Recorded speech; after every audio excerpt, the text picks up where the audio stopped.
Hello, everybody, and welcome to Rival Sports Pod. I'm Joe Pastor, and this is my co-host Glenn Ferretti. Before we get into the podcast, why don't we give everyone a little background, little frame of reference about how this whole thing came to fruition, what the premise of the show is. Yeah, absolutely. Good to see you, Joe. So we really started this through a Bills hater text thread that I created, I think around week 6 or week 7 of the NFL, when I felt like the Jets were showing some signs of life this year, which we haven't seen in years past. Yeah, just a small sign of life. And I noticed very quickly that you were quick to respond to a lot of the messages, and often the responses were quite witty. So I thought you'd be a great person to partner up with. I reached out to you, and I know you were super excited about joining on, and we got us to episode 1, day 1, starting now. So let's get this thing rolling. Yeah, starting now. We did leak a few clips out there on the social media, got a lot of support from people. Thank you. That's much appreciated. And as you guys watch this, if you could please share, like it. And what that does is it helps other people who might be interested in the Bills, the Jets, or the Mets find the show. Are you happy now I didn't put the Jets last this time? Yeah, it was pretty good. So we will be covering mostly New York sports, and then we'll also cover the main topics around a lot of the major sports. So it'll be a lot of fun. We're gonna have some fun with this thing. Yeah, and this week was a lot of fun. Well, maybe a little more fun for me than you, because the Bills got Cole for Christmas. Not like traditional Cole Beasley, that is. Didn't have a whole big of an impact on the game, but the game definitely did have a positive result for the Bills at the end, and was a real exciting one. What did you think about the game, Glenn? Yeah, I mean, there was a lot of takeaways for me from the game, but the biggest thing was that the Bills are super successful when Josh Allen is Superman. I mean, that guy was literally the entire team the other night, just watching that game. So, yeah, go ahead. Oh, no, I haven't. But I was going to say, yeah, he was the entire team. I agree. But I think kind of what happened with the Bills is, one of the things that we've talked about quite a bit are guys like Gabe Davis and Isaiah McKenzie that have been asked to step up really big this year. Gabe Davis in the number 2 role, and Isaiah McKenzie in the slot receiver. And both of them have had a little trouble catching the ball. And they were much more effective this week. And then also Dawson Knox getting involved in the passing game. And that's one thing we saw a lot last year, particularly at the end of the season and into the playoffs, when the Bills offense seemed like it was unstoppable and they were going games without punting, is when Dawson Knox gets involved in that offense. It's like, forget about it. And it's just so hard to stop them. And it really started out at the beginning of the game. And it makes me go back to the whole idea of, when people say you need to establish the run, and how overrated I feel it is to, quote unquote, establish the run, because you could basically accomplish the same thing with the short passing game. And just the way the Bills are built, they're built to do that much more effectively than to dish the ball off. Not to say that running the ball is not important. What sealed the game and won the game at the end was some nice runs by Devin Singletary at the end of the game in the fourth quarter. That sounds like a response from a Bills fan to me, when you don't really have much of a running game at all. So yeah, I definitely saw those couple runs from Devin Singletary at the end of the game to close it out. But I think probably most fans would think that the Josh Allen pretty much running the entire last drive was the thing that sealed it for them in that game. Oh, no doubt. But, the motor definitely played a role there at the end. I definitely felt it. And that's what I want to see. I want to see that situationally. I don't want to see what I call, boomer football, the idea that you need a balanced attack, the idea that you need to establish the run and, playing it safe and kicking field goals, punting, and this whole nonsense that a lot of people think that you need to establish the run to help out the quarterback and set up play action pass, which is patently untrue. There's actually a lot of statistical information out there. There was a great article written a couple years back where I started thinking about this. It was on Football Outsiders. The guy's name was Ben Baldwin. And he basically wrote a couple great articles out there. He's on Twitter as a Computer Cowboy. He's a very interesting follow on the Twitter machine. All right, don't start nerding out on me here. But no, I will say it's more than, the whole point is it's more than, just that. Yeah, the Bills line is certainly much better pass blocking than run blocking. I don't think you're going to beat teams by just running the ball down their throat. No, I understand. I understand that. And I think, when they make those comments kind of being about a little more balance, it's just when you get to the playoffs, obviously weather changes a lot. Passing sometimes can be more of an issue, even though they were obviously really efficient in the passing game on Saturday night. Didn't obviously get the weather that they were expecting until later in the game.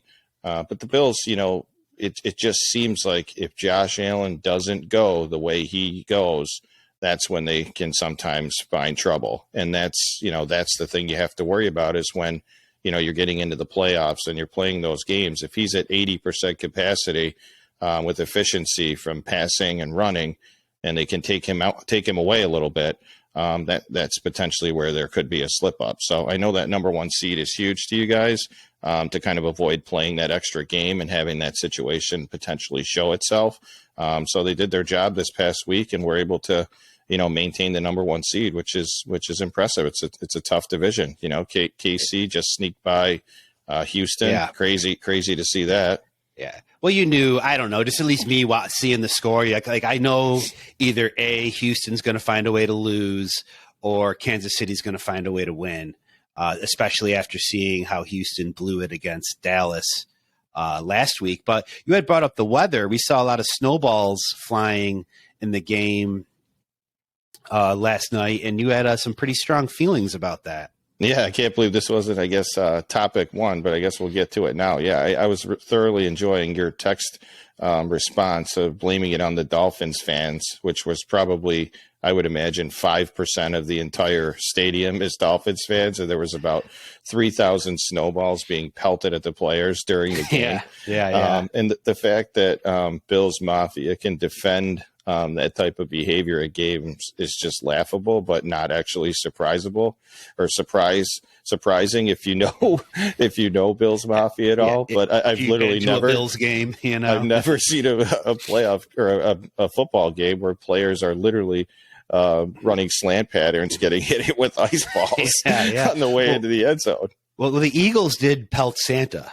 Yeah, so it's got to have happened before, but yes, leave that to Bills Mafia. What really got me though was, Mike McDaniel after the game being all indignant, talking about player safety.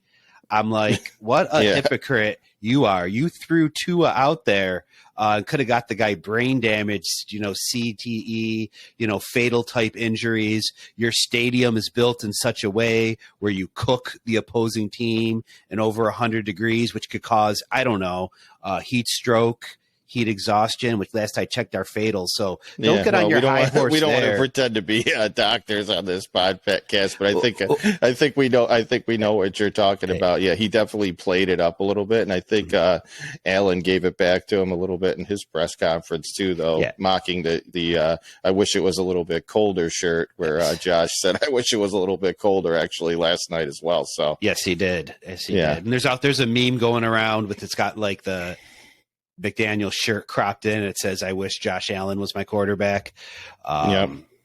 But yeah, just Mike McDaniel, he just really irritates me. He doesn't even look like a football coach. He looks like he should be holding a cup of Starbucks in the trendy part of town, maybe his AirPods in, listening to some jazz, going to pick up some boneless wings and dip them in ranch sauce, go home with his wife and their lap dog, talk about their dinner party. They probably don't want kids over because they're little monsters or something like that. That's just the kind of guy that he seems like. He doesn't seem like a football coach to me. That guy just irritates me. All right, well, we might need those listeners. So hopefully they don't take offense. But I think hey, Starbucks is great. Starbucks is great. I'm just saying he doesn't look like a football coach. I don't look like a football coach. If you saw me out there, coaching a team, I wouldn't look right either. So that's just a disclaimer. I'm thinking, you potentially look like maybe a softball coach or something like that. Maybe.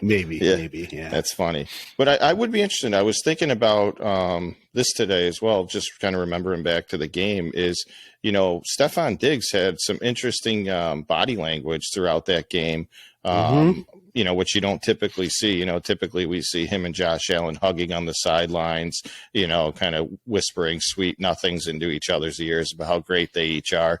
But there was definitely a point of that game where it didn't seem like he was kind of too pleased with either the targets he was getting or the throws that were being made his way. So what's your thoughts on that? Yeah, there was a 3-and-out. I think in particular, I think it's probably what you're referring to when they panned over to him and showed him being a little upset. I think more of that just his competitiveness, because, if you saw like the end of the game there, going on the field, like it's a slip and slide.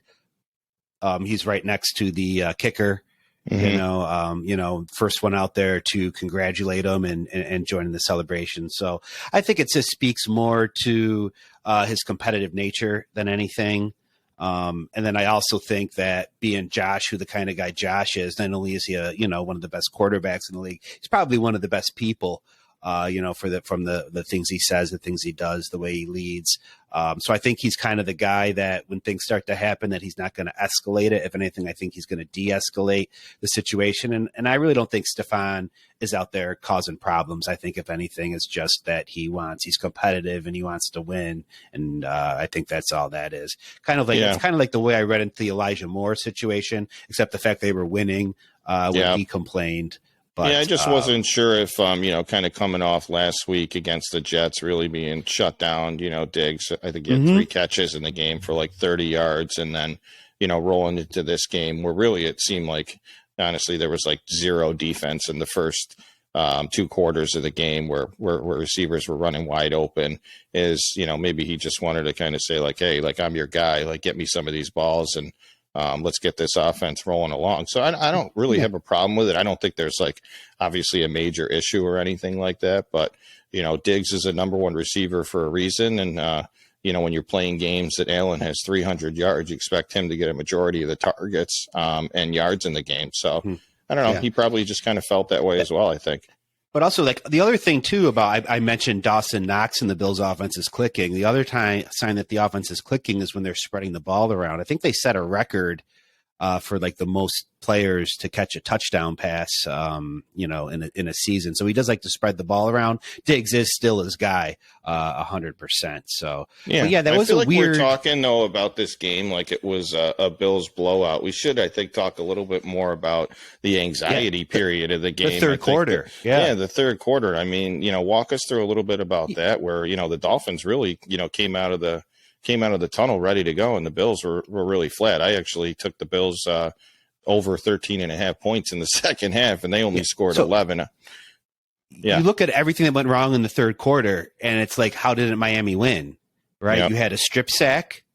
You had the Bills then were driving, and then Roger Saffold was false start, and then you got a holding penalty on back-to-back plays. And I think he had another false start. It was either the next drive or the drive over. And then they finally stopped Miami. They got Miami to punt, and they got a roughing the kicker penalty. So that was huge. That's a level of mistakes there where things where you're starting to be like, oh man, are we going to lose? That's when you really get to panic a little bit. But again, when you have Josh Allen as your quarterback, you always got this hope in your mind that Josh is going to make something happen. And he did. And that's kind of why it's so fun to be a Bills fan right now. And I think you just got to sometimes step back and enjoy it. Because there was a time when Josh leaped over somebody, and they asked him about it after the game. And they're like, well, he went low on me the first time, so the second time I just jumped over him. And he said it like it's like a normal thing to do. And I think that's the trap that maybe you can get into a little bit as a Bills fan, of just thinking this is what is to be expected, when you got to think back to all the other, quarterbacks we've had between him, and Kelly. So just try to enjoy the guy. Yeah, no, definitely. But I think some of the Dolphins fans would probably disagree with a little of those statements, thinking that the Zebras may have had somewhat of an impact on this game as well. I know I looked back a little bit today and saw some of the clips of Trey White getting a little closer than probably he would like to on some of those passes, and they weren't called pass interference, and obviously that huge pass interference at the end of the game affecting the Dolphins. So I know Dolphins fans are pretty heated with the officiating. I would say, yeah, I thought the Dolphins one was, but I also thought the Bills one was as well. I also felt that they missed. There was a holding call. I think it was the end of the third quarter on third down on a pass to Diggs. While he was running across the middle of the field, the guy grabbed his jersey, slowed him down. I think it's when Allen ran and lofted it. And I think he said, "Oh, well, Diggs didn't have time to get under that one." And I'm like, "Well, of course he didn't have time to get under that one. There was some holding there." That. So yeah, it looked like a hold. Those calls are going to be missed time to time. It's like the old saying, there's holding on every play. I try to avoid blaming the officials. I mean, sometimes they are part of the reason why you win or lose a game, but they're usually not the only reason. So, yeah, you could say, yeah, the officials blew this, and that call.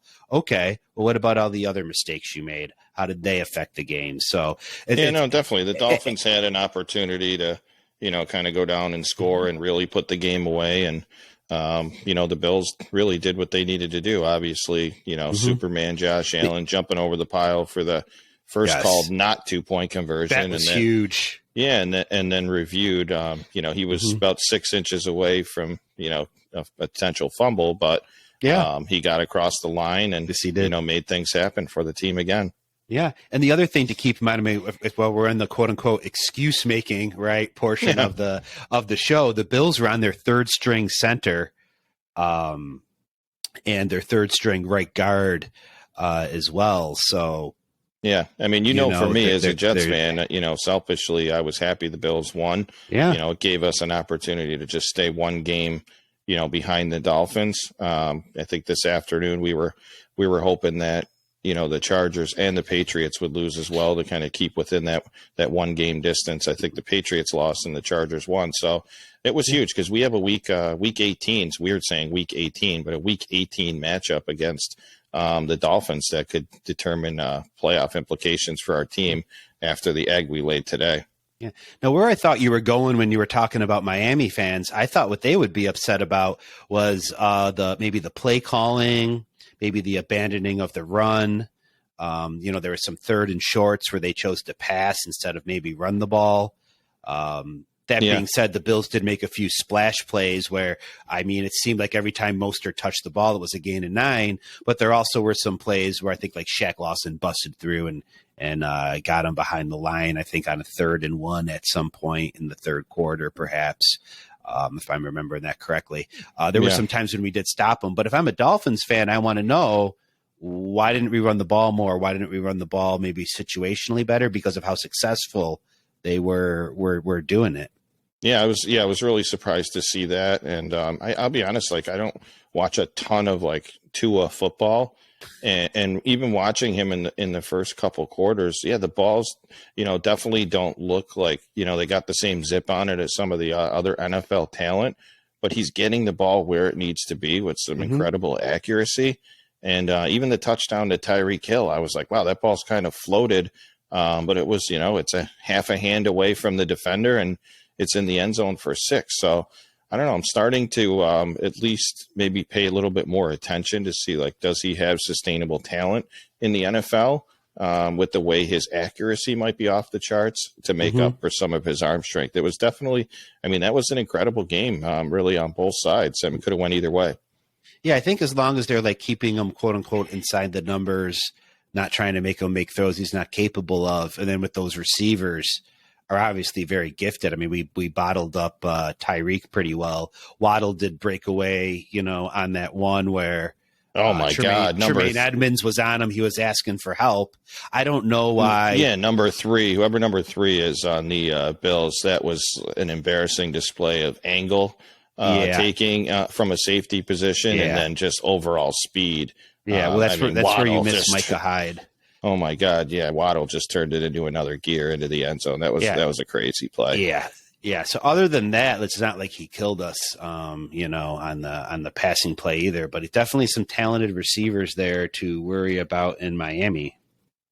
Yeah, what did I think Allen had over 300 yards passing, to ahead of like 235 and 2 touchdowns. So yeah, they did a decent job, for the most part throughout the game. But there was a lot of offense in that game, and obviously you could tell when it was at 32-29 Buffalo, that really the team with the ball last is going to be able to potentially finish the game off. There was a lot of controversy really about Mark Sanchez, Mr. Butt Fumble, and some of his audio during the game at the end when he was talking about Devin Singletary falling at the 2-yard line. Yeah. I mean, that seemed like the obvious play to fall down and be able to end the game on a 20-yard field goal. I'm not sure why he was so confused.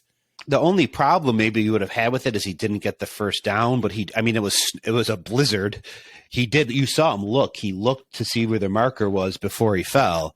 But to his defense, he's better off falling short than getting in there, because you don't want to give the other team a chance to go back, come down the field and score. And it didn't really matter that he fell short, because they only had one timeout anyway, so they were going to be able to milk it down to the last couple seconds. He made another stupid comment, I feel like, too, I think it was him, when the score was 14-6 and Miami was driving and it was third down. He goes, well, you got to make positive play. You don't want to make a negative play here so you can kick another field goal if you need to. I'm like, no, you don't want to kick another field goal. You do not beat the Buffalo Bills by kicking 3 field goals. No, I'm like, that's boomer football. That's how you lose. Yeah, I actually saw a pretty hilarious tweet today that was talking about how the Bills, like their entire line was cleaning off, the area where they were going to kick the football from. So they were actually they wrote, serious question, can the Dolphins grab snow and throw it over it during the timeout? And apparently somebody gave a realistic answer that they cannot cross the line of scrimmage even during a timeout. So it was a serious answer to a ridiculous question, but I thought it was pretty funny if you see the Dolphins players literally like grabbing and shoveling snow onto the area while the Bills are trying to remove it. That would have been pretty good. Unsportsmanlike? Even if you could cross, I wonder if that would fall under the unsportsmanlike category. Yeah. But no, I've never seen that before. I've seen plenty of field goals in the snow, but I've never seen guys doing that before. And how frantically they were doing it.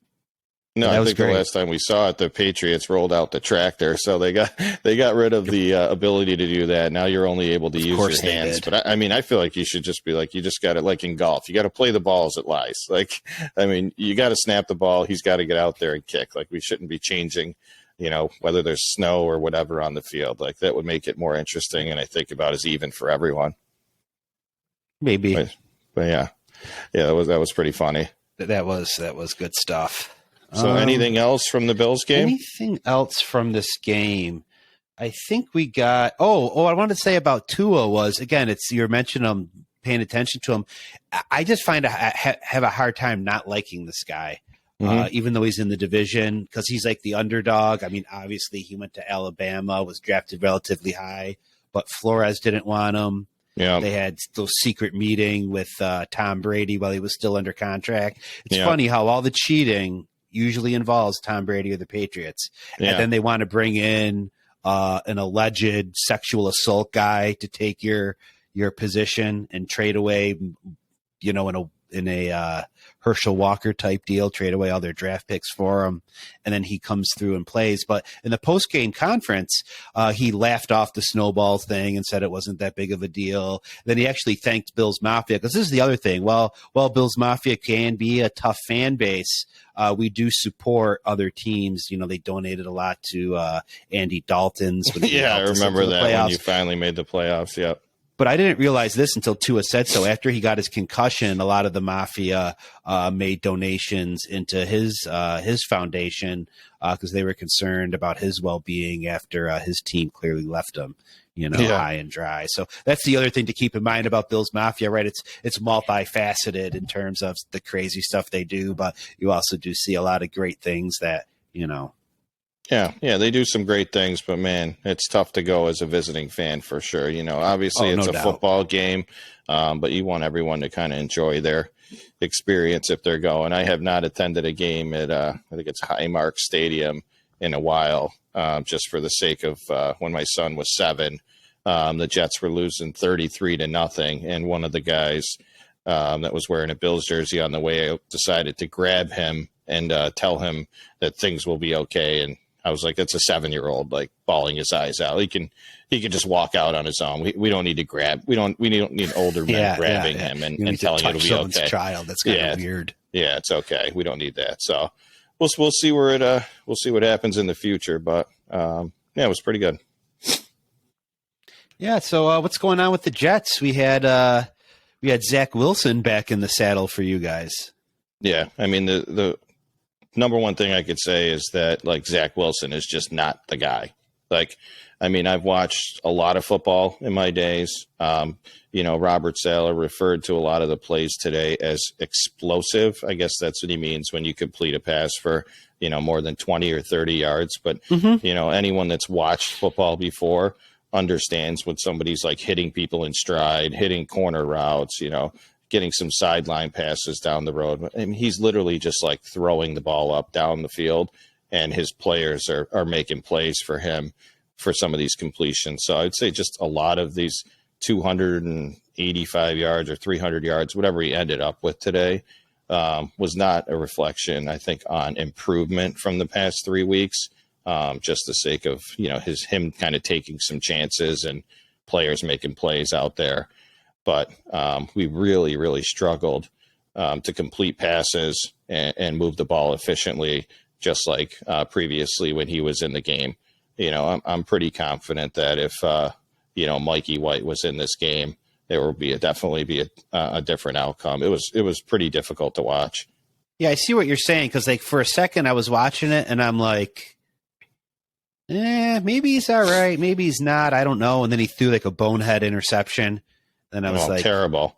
Yeah. I mean, that was basic cover 2 defense, I think. I was watching it with my son, and he's like, I just don't get like how you don't see that guy or know that. And even the announcers were saying the same thing. Like, there was nothing tricky about that defense that should be fooling you. And you should be able to very easily pre-snap read that coverage and not make that throw. 10 times out of 10 that throw is just not there. So that ball got picked. He got saved later in the game with Michael Carter making a fantastic play really around like 3 Lions, where he just threw it up on the left side of the field and came down with it. So really there was another opportunity for an interception there.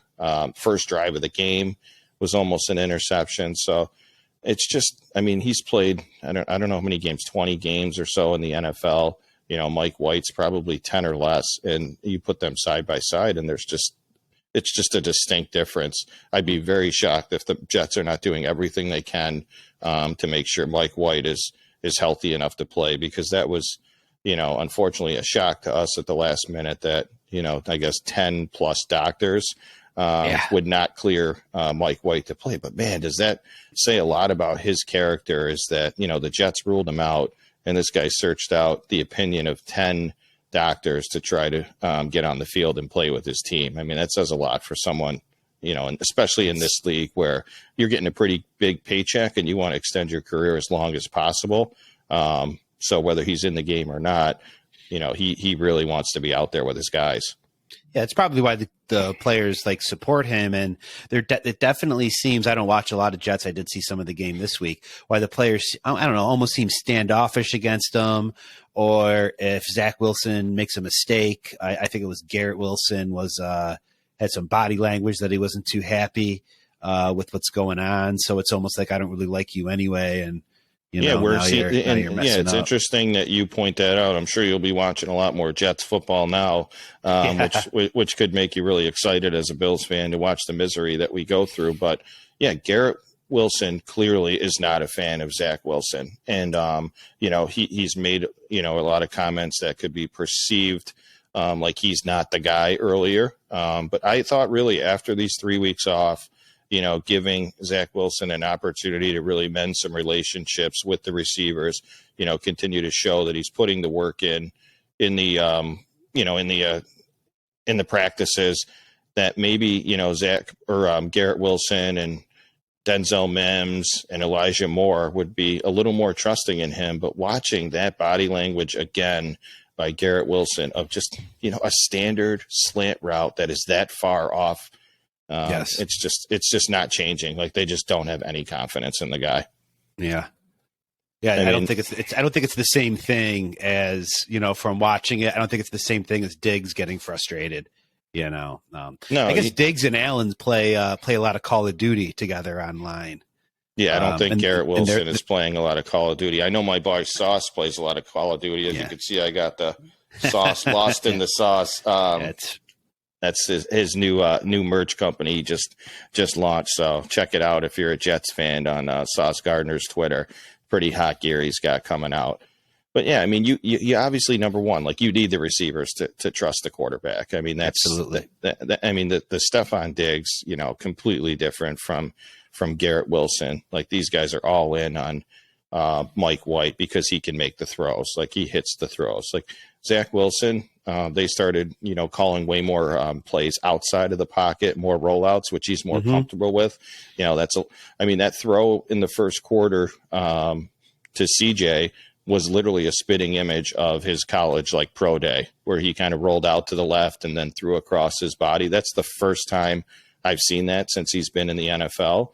But then other completions that he had were rollouts to the right, rollout to the left. Like he just does not have it inside the pocket right now. And it's not something that's going to be fixed within the next 3 weeks. So like I said, I'd be very shocked if the Jets aren't doing everything they can to get Mike White in. And they asked Robert Saleh that after the game. And, he was definitely non-committal to who he was going to go with. But I think everybody in that room knew that they're doing what they can to get Mike in the game. So do you think that like the Jets have maybe made enough effort to tailor the playbook to suit Zach Wilson's skills, kind of like how we were talking about how the Dolphins have done with Tua? Yeah, LaFleur is a second-year offensive coordinator. So, there obviously is a learning curve in the NFL with that. Has a good pedigree, obviously, with his brother being the head coach of the Packers. But, as I was watching the game, I was actually having that exact thought is if this guy's success is only rolling out, then we should really be tailoring the offense more towards that, which we've seen flashes of it, which were 4 or 5, quote unquote, like explosive plays that we saw throughout the game.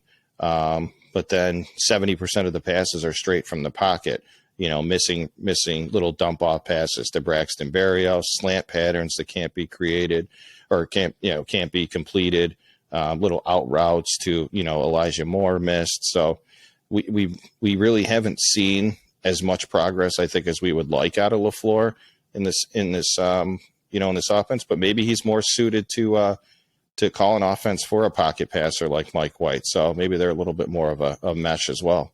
Okay. Yeah. I'm surprised you haven't brought up the 4th and inches Detroit Lions tight end touchdown that really was the crutch of the game. Oh yeah, the bomb. Yeah, that was bad. Well, it wasn't not a bomb. The one where it was a short play. There was a catch and run. Yeah. Yeah, they tricked them, Yeah, so my initial reaction was, I can't believe this guy's like that open, but I'm on a text thread with a lot of coaches and some of these other guys as well, and the overall theme of that was really sick play call. You don't often see a play action roll out to the right and then your throwback to the second tight end sneaking out the other way. Correct. I mean, on 4th and inches, like they've been running the ball successfully all day with Swift. And then they're catching, little short passes out to the right and left all day. So that throwback really caught the Jets off guard. Might have been more of a great play call than anything. And Jamal Williams has been like a stud all year, converting these, 1 yard TD runs and 3rd and 1 runs and stuff like that, which the Jets stopped them on that goal line stand to start out the game. But, normally I would say mix let's talk about that. Oh my God. Normally I'd say mix a pass in there because, they were playing, my favorite, the whole boomer football that just keep running it down their throat, expecting to get a different result, running into a sea of, green helmets. Yeah. But at the same time, I guess why I didn't have that big of a problem with it was because with Zach Wilson as the quarterback, I'm okay with giving him the ball on the 2 yard line. Do I want to miss a scoring opportunity when I'm playing Patrick Mahomes or a Josh Allen or a Joe Burrow? Absolutely not, because that's a 14-point swing if, you miss that scoring opportunity, and then they drive it 99 yards and score. Yeah, no, I had no problem with them going for it. I actually thought they would because they really moved the ball right down the field pretty easily through that drive to start the game off. I was pretty thrilled when I saw them. I think they ran like a counter play that the Jets were all over and stuffed it at the 1 yard line. But really, the Jets play calls, Zach Wilson backed up at really like the half-yard line. They tried to run it out with Bam Knight. He barely got out. And then second pass was awful on second down, nowhere close.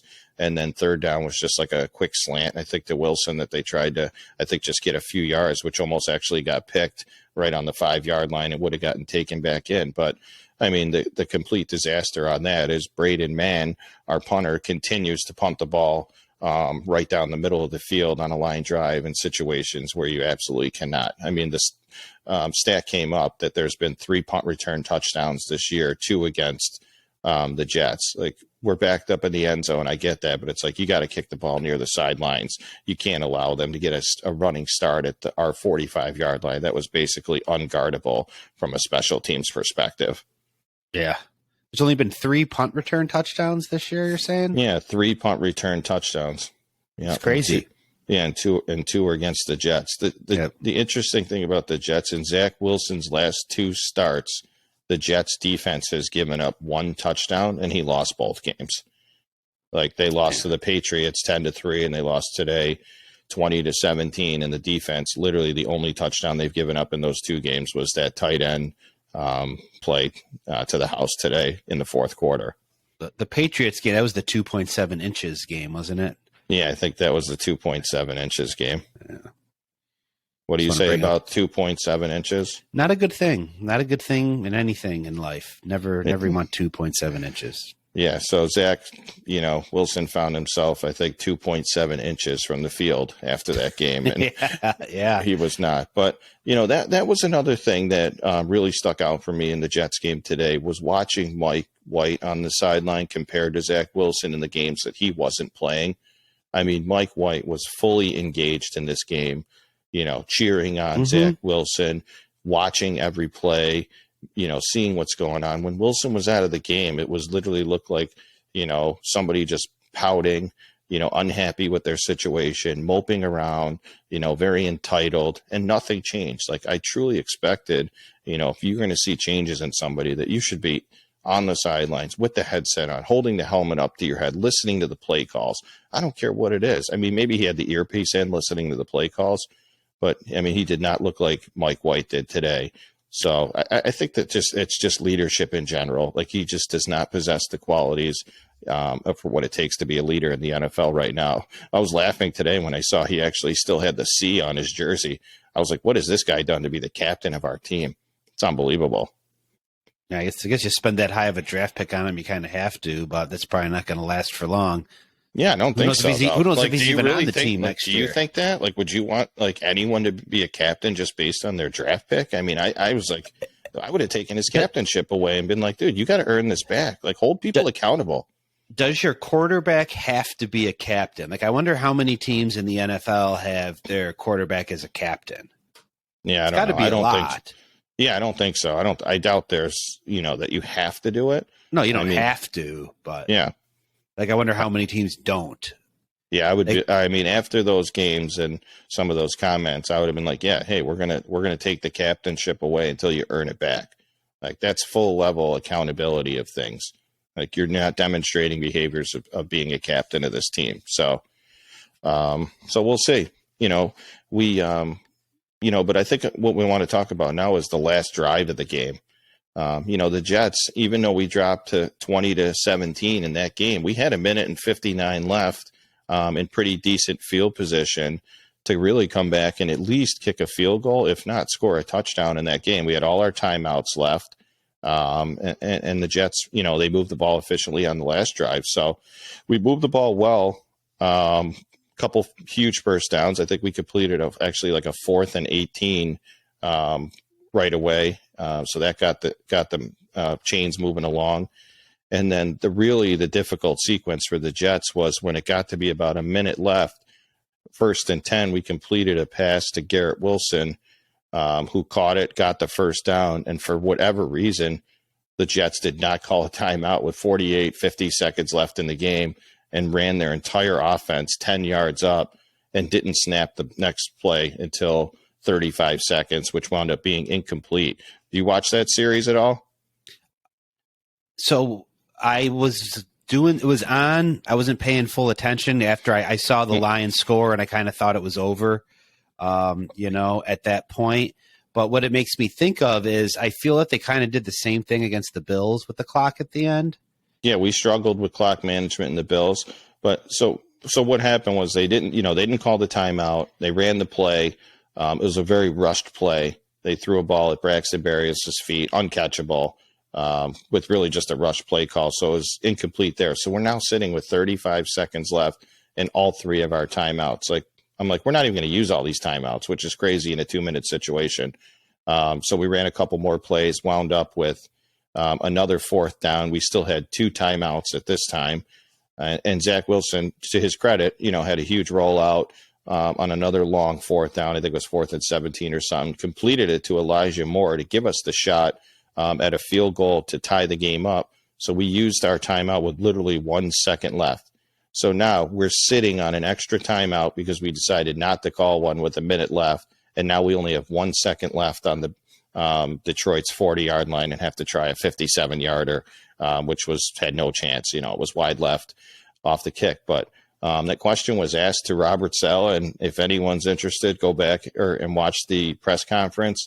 I mean, he must have used the word like 20 times in 30 seconds about how poorly he managed the end of that game. And really, we're blaming Zach Wilson, which when you're just talking Zach Wilson or Mike White, I would definitely go Mike White in that scenario based on their play. But he should not be held fully accountable for this game. The coaching staff should absolutely be held fully accountable because they put him in a rush situation when it didn't need to be there. Took a sack, I think, on one of the plays. And then we really had no time left. We still could have had a full timeout and probably 15, 20 seconds left from their 40-yard line, and then we complete a 10-yard pass. We're looking at a 47-yarder instead of 57. So poor job. Big deal. Yeah.